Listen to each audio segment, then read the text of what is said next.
everybody. So we have Shazam users, I hope, and some power users. Okay, good, awesome. So let me just share a little bit about what we're thinking about music and Shazam quickly with you.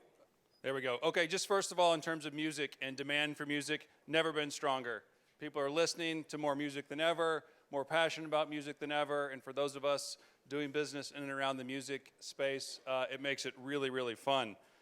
The disruption is coming on the supply side, where the ways people consume music is obviously changing. And so from physical sales going down double digits, digital sales for the first time starting to plateau and decline a little bit, and being offset by dramatic growth in streams, both sort of rentals and also ad-supported models around the radio model of ad-supported music. For Shazam, we think this is all great for consumers, more choice, more ways to consume and discover. For us, all of these companies are partners and friends. So we don't compete in streaming or radio or downloads. We partner with all the providers that we can and try to do it as good as we can for the consumer experience. So we think it's a really exciting time to be in music. Let me tell you a couple things about Shazam. 450 million devices have used Shazam. We had 13 million new users every month.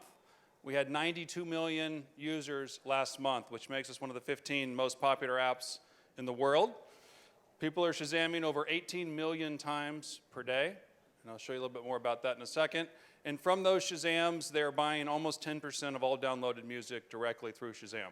So we sold over $300 million of music through the app last year. And we're also a major driver of subscribers to our streaming partners. So a lot of scale. We're also proud to be the single highest rated app in the App Store by consumers. And so I think we'll take some credit for that in terms of our ease of use and technology, but I think a lot of that is also because of music and the thrill people get when they connect with music that's caught their attention, and people associate that connection with magic. And so we're proud of that ranking as well. This is probably my favorite chart, which is the number of global Shazams. So Shazam was founded 12 years ago, way before mobile was cool. It took 10 years to get the first billion Shazams. Now we get a billion Shazams every 60 days. And a Shazam, if you think about it, is a really strong signal of interest. Someone's taken out their phone, pushed a button and said, I want to know what that is right now. I want to connect with it. And so for those of us who have been around the internet a long time, the search query was always the strongest signal of intent. Well, we think a Shazam is a very powerful signal of intent and can be used. So I look at this as sort of data and a data gold mine of what do people like, where were they when they liked it, and what does that tell us about stuff? And I'll show you a couple examples of how we're using that to, we think, evolve the music business. So this is one from this week. So on Monday, 3 days ago, Demi Lovato posted this video. Can we get the sound? We'll be shooting stars just passing by. You'll be coming home with me tonight, and we'll be burning up like neon lights. Hey guys, this is a message for all of my European Lovotics. I need your help booking my next tour. The way it works is really simple. The next time you hear my single, Neon Lights, pull out your phone and Shazam the track.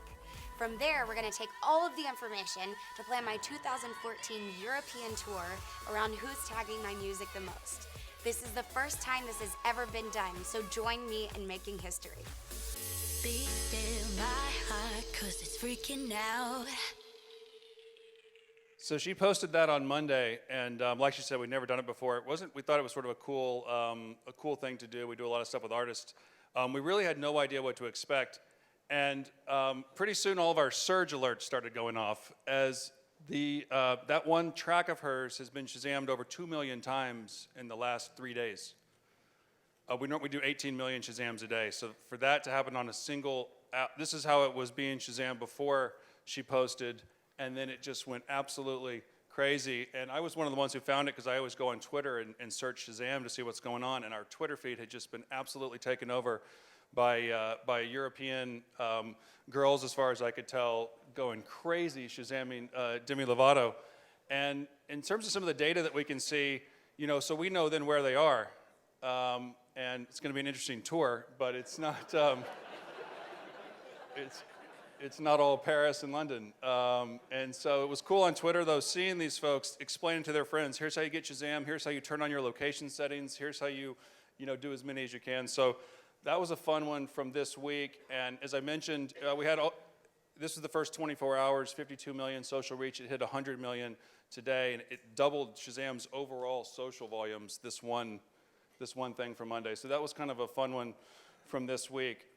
Another one is Ed Sheeran has a song climbing the charts right now called Sing, and we can partner with Warner Music, his label, to see how does a song actually spread across the country, or not spread as it sometimes goes. So as you can see in this heat map, starts in New York, Los Angeles, and San Francisco.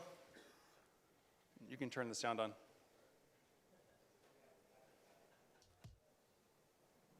It's late in the evening, glass on the side. I've been sad with you for most of the night, ignoring everybody here. So it went kind of fast, but you can just see how something sort of virally spreads across the country, which is very informative for record labels, radio stations, et cetera. So another quick example, we have people Shazamming TV. We're very focused on moving beyond music and having people Shazam everything. We had our all-time record on the Grammy Awards in February on CBS, 1.1 million Shazams of that broadcast. And this graph shows, where they came during the broadcast and which performances drove the Shazam activity. In most cases for this, part of the value prop to consumers is you get a free track or you enter into a contest or something like that. We'll be on the iHeartRadio Awards tonight on NBC if anybody is interested in seeing that in action.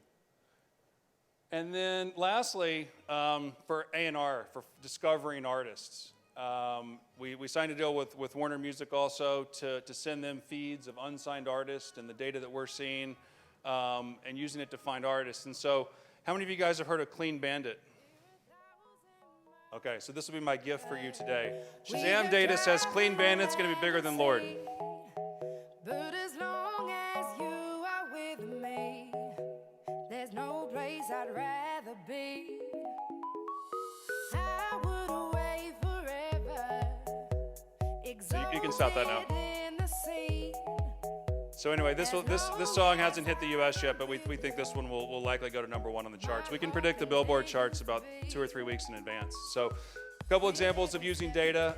Record label executives love this stuff. It drives a lot of how they invest, and we're looking to apply this obviously to music, but beyond. So that's a quick run through Shazam.